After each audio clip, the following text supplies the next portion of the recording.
Hello, my name is Bradley Alicea, and I'll be talking today about intelligence augmentation by Ecopsychophysics and XR. I'm from the University of Illinois Urbana-Champaign, the Orthogonal Research and Education Lab, and the Open Worm Foundation. We start this talk with a simple question. And this XR user is asking the question, how can I expand my mind? Asterisk. The asterisk refers to performance augmentation. And so to get to that, we have to talk about this concept of intelligence augmentation. And this was a concept that goes all the way back to W.R. Ashby in 1956. And he proposed this intelligence amplifier, which is essentially a closed-loop feedback system. Parameter X represents a user or a perceptual agent that has a brain and senses. And so it receives inputs from the external environment, but it's always going to receive feedback from S and U, which we'll talk about in a minute.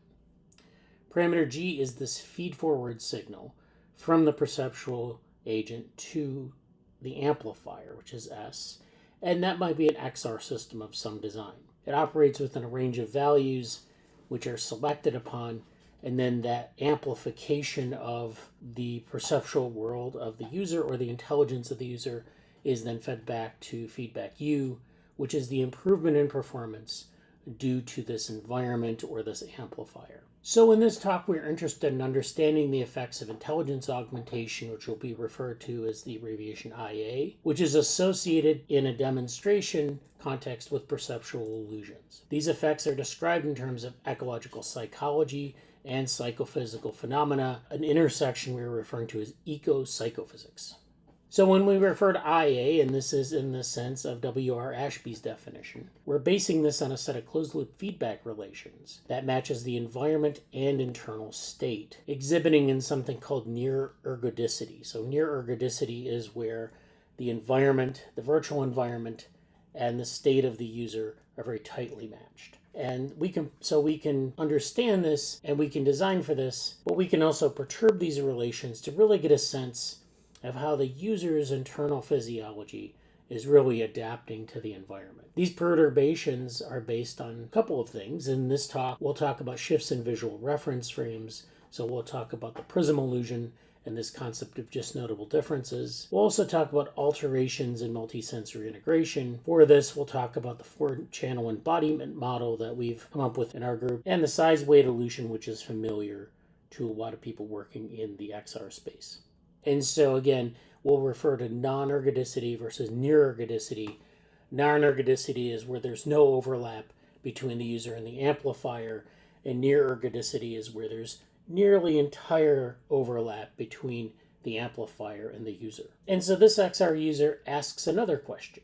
So how can I benefit from IA as a user, researcher, or content maker? So a key to understanding intelligence augmentation is this concept of functional dysregulation. So if we have a perceptual agent and they experience a perturbation, if left unchecked, that perturbation will result in a maladaptive response. However, if we have augmentation that is taking cues from that maladaptive response and matching the agent, then the perceptual agent will actually improve its performance. So augmentation is some sort of positive feedback from the maladaptive response, resulting in unlocking some sort of an adaptive response to the perturbation. So if we take our augmented perceptual agent, they're able to overcome a maladaptive response to perturbation. So this really depends on how the structure of the cues, the structure of the environmental information. If cues are aligned, then good regulation occurs. If cues are misaligned or perturbed, then maladaptive responses occur. So additional shorthand for this, refer to the perceptual agent. So perceptual agents are dependent on perceptual thresholds, and we can often observe lapses in multisensory integration within the perceptual agent to probe different perturbations and the responses to perturbations. The maladaptive response itself refers to the closing of or expanding of perceptual gaps, which either minimize or maximize expected variance. One way we can make functional dysregulation more concrete to practitioners of XR is by exploring this concept of the force field adaptation. So in the area of motor learning and neuroscience, there's this experimental paradigm that allows us to probe the effects of adaptation to perturb force fields. So in a typical experiment, you have subjects make a bunch of hand trajectories to cardinal directions. Then you perturb their hand movements by making them do things in a force field that's unfamiliar to them. It perturbs their trajectory systematically, and then you keep training them in this force field, and they recover their original performance. So basically, you perturb them, they do poorly initially, and then they do better later on. So this means that we can apply this force field and also return to the original state and open up different states that people are used to. So we have this perturbation that's introduced, and then there's this potential for improvement later on. So our group has developed this model called the allostasis machine, which looks at this phenomena in a dynamical systems context over time. So if we have an initial condition and we have this trajectory over time, we have these perturbations that occur on human performance. And the idea is that when you perturb performance, the perceptual agent either recovers or they don't recover. And when they don't recover, they usually converge upon a regulated state or a new state that they adopt. So the shorthand here is where you have a baseline at the upper right. You have this magnitude of a perturbation. That perturbation then is recovered from, and then it's either recovered to baseline or it's recovered to this new stable state. So we can start to think about how perturbations are treated in the force field adaptation paradigm and bring those to bear on two different types of illusions, the size-weight illusion and the material-weight illusion. So in the size-weight illusion, it's usually done with thinking about how humans approach weighting criteria. And so it's thinking about decision-making and judgments about how much things weigh. Usually this is more about perception than about physical properties. But we actually can make a connection here.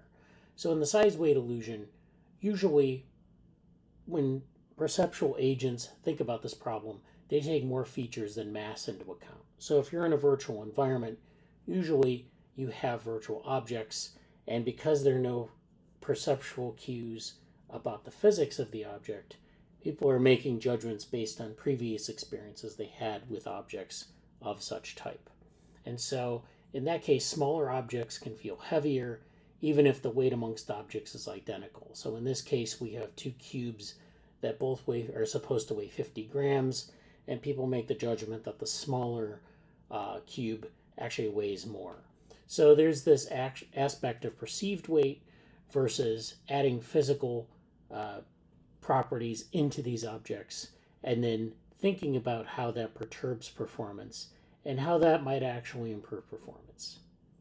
So there is this aspect of size and weight, but there's also this aspect of adding material properties into the objects. And so this brings us to the material weight illusion and this paper by Pauloon et al. So they present an experiment where objects are hybrid objects made of stone and styrofoam, and these are virtual objects. The subject, they think about the distribution of mass being variable, even though the actual distribution in real-world objects is uniform. There is this aspect of distribution of mass in objects that we have to take into account when we think about perturbations. And so this brings us to Gibsonian information. So our group has worked on this concept of Gibsonian information. Basically, the idea is that you have this distribution of things in the world, that when you interact with things in the world, you take different properties of those objects and you create distributions, spatiotemporal distributions of things, and you integrate that into your internal mental model, and you try to match what you previously know to be true. And so the whole idea is that we're dealing with perceptual learning, but more importantly, we're dealing with matching two distributions over time. And so this is relevant to what we're doing here because you have this previous model and you're using environmental information to match it. In this hypothetical scenario, we have different balls of different sizes, and we have two different sort of results. So in this case, we have a large ball, which is 10 kilograms, and a small ball, which is also 10 kilograms. And that experience, based on Gibsonian information, can be said to be nested. So the small ball is within the large ball in terms of size, but in terms of weight, they're equivalent. as opposed to this other next example, which is where we have a small ball made of metal and a small ball made of rubber, and we have not a nested experience, but an overlapping experience where the metal and the rubber share attributes of weight, of mass, and of material properties, and so they're overlapping. And we can think about this in terms of this ergodicity, which is where we have this different degrees of near ergodicity. So when we think about this over time, we can restate the perturbed information as temporal lag, and this is IT prime in this equation. And we can see in this equation we have additive delay or Poisson distributed sensory information with a positive delay. So this is where we have this delay, which is defined as tau, the mismatch or the non-ergodic part stated as this delay. So we can also think of an environmental information and feedback and perturbation in terms of the prism illusion. And for this, I'm going to introduce the prism illusion and then variability in the prism illusion. And then I'm going to show some simulations that were run where the trajectory is measured for 100 simulated trials where the perceptual agent moves their trajectory towards the perceived target and then makes the correction towards the actual target. So for the prism illusion, it's just a single sort of type of prism. So it's a constant type of displacement. You have this perturbation, you get this sensory motor near ergodicity, and the amplification improves performance. So you can see that for all of our perceptual agents, they move towards the perceived target, then they make a correction towards the actual target. In the second case, we introduce variability in the prism illusion. So the prism illusion is variable. And so in this simulation, we actually see a bunch of trajectories that kind of move towards the perceived target, but then actually correct towards the actual target, but we have some variation in here. So we get more amplification in some trials than in others. And so this is just a simulation of this, showing this how this works in a perceptual agent. Also relevant to this work is something else our group has developed called the 4-channel embodiment model. This person is on a virtual roller coaster and they're experiencing a visual channel, a haptic channel, a proprioceptive channel, and an auditory channel. And in this roller coaster simulation, you have these different directions of direct perceptual information and things that are inferred perception from the simulation. And so in this case, we have forward motion, we have no momentum, but we can measure momentum. We have self-motion, which is perceived, and then we have this auditory information from the simulation. And so this is an example, first-person view of someone moving down a roller coaster track. We have this information that's being integrated, and of course, remember that the perceptual agent has this mental model of what should be expected. So everything mapped out in this 4-channel embodiment model is what is experienced in the simulation. And then we can look at how that maps to the previous experience of the real world phenomena. So you can see these different degrees of near ergodicity or semi-ergodicity in this little diagram here, where you have these different points of integration, information being measured, different moments of Gibsonian information measured over time. And so that gives us a good sense of how adaptation occurs. If we go back to our force field adaptation, remember that we train people sort of in a control condition, and then we perturb the environment, they perform poorly, and then as they get used to it, they get better. And so we can divide this, we can take this 4-channel embodiment model and we can look at the adaptation process and there are actually 2 phases to this. So the first phase is initial divergence, where there's a decoupling between the visual information, which is direct, the haptic information for which there is none, and then the proprioceptive information, which is indirect. And so we have this initial divergence from the real world experience and the simulated experience. So in the simulated experience, we have direct perception of visual motion, which is not matched by proprioceptive self-motion. In other words, we expect something to be there, but it isn't there. And then, of course, we have temporal adaptation, which happens later, and that means that the representation should be consistent over time. So as we experience the simulation, the gaps should tend to be smoothed out by internal representation. It should fill in the gaps, and the experience will become more real over time, but not necessarily due to increased fidelity of the simulation, but by our sort of internal adaptation. And then illusions that occur in the simulation are corrected by other illusions or smooth physical world feedback. So our 4-channel embodiment model allows us to unpack that and understand this in a quantitative and systematic way. And yet a third XR user asks the question, how can I distinguish between randomness and order? Give me direction. And so one of the ways we can do that is by doing this experiment where we go from Gaussian noise to a sorted directional gradient. And we do this simulation using 16 noticeable differences. So we go through the Gaussian noise field and we try to sort this by hitting these just noticeable differences. And so what we're mimicking here is perception and how we use just noticeable differences to make distinctions in visual images. We also have this experiment called prism shift, which is where we simulate the prism illusion with a particle swarm optimization algorithm. This provides a constant directional shift in perception of target position. Prism shifting provides a gap between perceived and global best targets.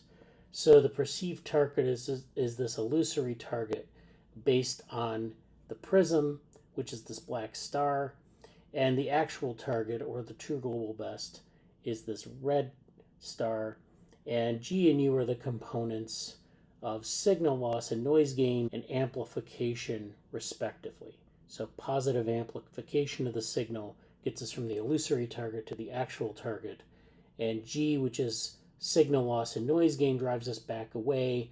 It drives us towards the illusory target.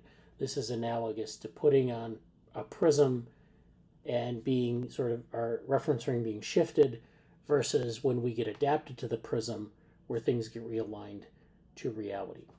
Thank you for your attention, and I point you to this GitHub repository for more information.